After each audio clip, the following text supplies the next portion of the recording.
vipawa, mali, muda kwa manufaa ya Mtume Paulo anasema, kwa maana sisi tu mawakili wa siri za Mungu.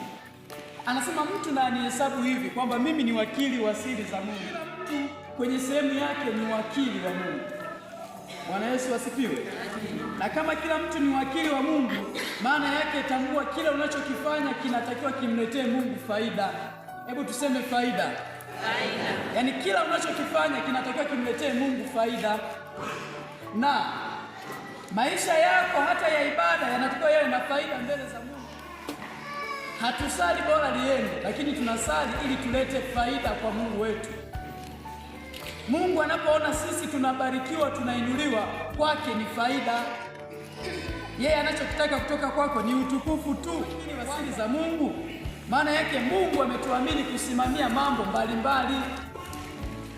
Na hayo mambo ambayo Mungu ametuamini tusimamie, yawezekana ikawa ni familia zetu, yawezekana ikawa ni kazi ambazo tunazifanya kila wakati. Hayo yote tunayoyafanya sio ya kwako, ila umeaminiwa tu kwa wakati huu yasimamie. Amina wapendwa. Maana yake unahitaji kuwa mwaminifu katika hayo, hata kama kazi ni za kwako, unahitaji kuwa mwaminifu. Sasa mwaka huu ndio ni sadaka, si ndio? Sadaka pamoja na nguvu. Yako mambo mengi ambayo yatatuhusu kwa mwaka huu, yatahitaji tuwe waaminifu ili tuyatende na tuzione baraka za Mungu. Na mara zote unapokuwa mwaminifu kwa Mungu, ni lazima utaziona baraka zikitembea kwenye maisha yako. Nyingi sana watu wengi huwa hawaelewi kwamba iko siri kubwa katika kuandaa mipango ya mwaka, lakini pia kuitimiza hiyo mipango kwa uaminifu. Na tunaambiwa kwamba kanuni ya uwakili ni kuwa mwaminifu kwenye kila eneo. Kanisa, hebu tuseme uaminifu. Yaani kipimo kikubwa cha kukupima kwamba wewe umeokoka na umekombolewa kwa damu ya Yesu, kwamba wewe ni wakili wa Mungu, kipimo kikubwa ni uaminifu. Unapopewa kutunza vitu, unavitunzaje? Unafanyaje? Hilo ni swali la kwanza, kwamba uaminifu wako mbele za Mungu una kiwango gani? Mtume Paulo anasema, basi mtu na anihesabu hivi kuwa ni mtumishi wa Kristo na wakili wa siri za Mungu. Ndugu zangu, Mungu ametupa mambo mengi ambayo kwa mwaka huu 2026 yamkini yanaweza kutokea kwenye maisha yetu. Mambo hayo tunahitaji kuwa mawakili, na kama tunahitaji kuwa mawakili, tuonyeshe uaminifu na tuwe na uhakika kwamba baraka za Mungu ziko pamoja nasi. Kwa hiyo kila jambo tunalolifanya kwenye maisha yetu, niwaombe ndugu zangu, tufanye kwa moyo. Amina kanisa. Naomba tufanye kwa moyo, tusikae kihasara. Kuna watu tunafanya bora liende. Kuna watu hata kazi zetu wenyewe hatufanyi kwa moyo. Yaani mtu anaenda shambani lakini anaenda tu basi, kwa sababu wengine wanaenda. Alitupa tuyamiliki. Mimi sijui Mungu amekupa mambo gani wewe uyamiliki. Lakini hayo ulio nayo, hakikisha kwamba kuna kusudi la Mungu ambalo linaonekana. Tuone maendeleo. Hatuhitaji kuona Wakristo tunakuwa tuko nyuma kwenye mambo mengi. Bwana Yesu asifiwe. Yaani ukiona wewe uko nyuma, tambua wewe sio wakili mwaminifu wa Yesu Kristo. Maana yake Mungu anataka sisi tuwe wa kwanza, wengine wafuate. Yaani tunashangaa na kuona kwamba wale ambao hawamjui Mungu wanakuwa wa kwanza, lakini wewe ambaye unamjua Mungu vizuri unakuwa nyuma. Jamani, sisi tuwe wa kwanza, tufanye bidii, tukimbie kumtafuta Yesu, ili katikati ya kazi na majukumu ambayo tunayafanya, ili Mungu ajitwalie utukufu. Ndugu zangu, wewe ni wakili wa Mungu. Kila unachokifanya ni kwa sababu unaandaa safari yako ya kwenda kwenye uzima wa milele. Sadaka yako unayoitoa, tambua inaenda kufanya kazi ya Mungu ile ile. Kwako wewe zinarudi baraka. Kwa hiyo sisi tunatarajia kwamba mwisho wa siku tuone baraka zikitembea kwenye kazi zako, ikiwa ni shughuli za shambani, ikiwa ni kazi za viwandani, ikiwa ni kazi mbalimbali. Tunatamani tumuone Mungu kupitia zile sadaka. Kwa hiyo sadaka hii ya ahadi haikuwekwa kwa bahati mbaya. Imeweka ili itupe utaratibu wa kumtumikia Mungu wetu.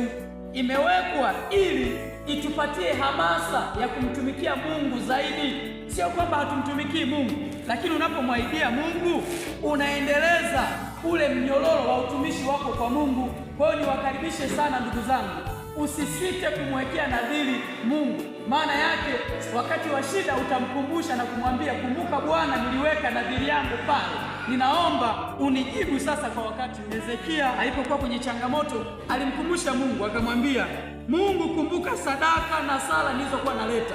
Wakati mwingine utakutana na changamoto, utashindwa mahali pa kusimamia. Amina. Utashindwa mahali pa kusimamia kwa sababu huna chochote cha kumkumbusha Mungu, huna chochote cha kumwambia. Muda ni kitu ambacho huwa hakirudi nyuma, mara zote kinaenda mbele. Saa 6 ya mwaka jana sio saa 6 ya leo, saa 2 ya mwaka jana sio saa 2 ya leo. Mambo yote ambayo unayaratibisha yasipoenda na muda ni uharibifu. Neno la Mungu linasema, maana zama hizi ni zama za uovu, tuukomboe wakati. Mwambie jirani yako, komboa wakati. Usikae tu mahali unafanya mambo yasiyoeleweka, komboa wakati. Zama hizi ni zama za uovu. Tambua kwamba Mungu amekupa nafasi hii kwa muda tu, yaani una nafasi ndogo sana, na ndio maana tunaambiwa miaka yetu ya kuishi ni miaka 70, tukiwa na nguvu ni miaka mingapi? 80. Maana yake ni mema. Komboa wakati, usiishi tu bora liende. Amina. Wakili mwaminifu anakomboa wakati kwenye mambo yote, yawe ni mambo binafsi, yawe ni mambo ya kanisa, yawe ni mambo ya serikali na mambo mengine yote, tunakomboa wakati. Ndugu zanguni, shetani ametutangulia. Neno linasema kwamba shetani ni kama simba angurumaye, anatafuta mtu wa mmeze. Yeye anazunguka kila wakati, anatafuta mtu wa mmeze. Lakini sasa wale wa kumezwa sasa wanajisahau, na ndio maana sasa unakuta shetani anapata nafasi sana kwenye maisha yetu. Familia nyingi ambazo hazikomboi wakati ni watu wa malumbano tu. Hivi mnapata muda gani wa kugombana nyumbani kama kazi ziko nyingi? Gani wa kuanza kurushiana maneno kama mnaona shambani kasiti ingine? Mnapata muda gani? Mnapata wapi? Manake mmempa shetani nafasi. Uwakili wa mali zetu, Kutoka ile sura ya 19 mstari wa 5 tutasoma kwa wakati wako. Ndugu zangu, nchi na vyote vijazavyo ni mali ya Bwana, hakuna mwenye nacho hata mmoja. Yaani hivyo vyote nimesema awali umepewa tu kwa muda. Amina. Tambua kwamba kila unachokifanya sio cha kwako. Mungu amekupa uvitunze kwa muda. Kwa hiyo hata unapoenda kutoa sadaka yako kwa Mungu, usije ukatoa ukajua unalisaidia kanisa. Amina. Hapa hatulisaidii kanisa. Tunatoa, tunarudisha vile ambavyo ni vya nani? Ni vya Mungu. Amina. Na ndio maana wote tunasema nimrudishie Bwana nini? Mnijibu. Nimrudishie Bwana nini? Kwa ukarimu wote alionitendea. Kwa hiyo ni mali za Bwana, kila kitu ni cha kwake. Huna sababu wewe ya kusema hichi ni cha kwangu. Hata kama kwenye uhalali ukikaa na ile hatimiliki unasema hii nyumba ni ya kwangu, nilijenga mwaka 2020, si ndio? Lile gari nilinunua mwaka fulani, lakini sio cha kwako.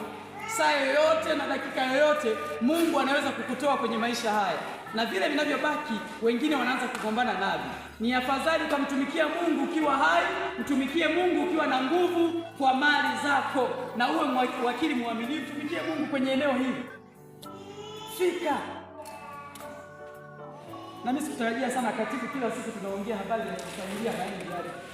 Haya mahindi ni mahindi machache sana fupi, tuvitumie kwa uaminifu, na mwaka huu 2026 uwe ni mwaka wa mabadiliko kwenye eneo la utumishi wetu na hasa utoaji wetu. Amina kanisa.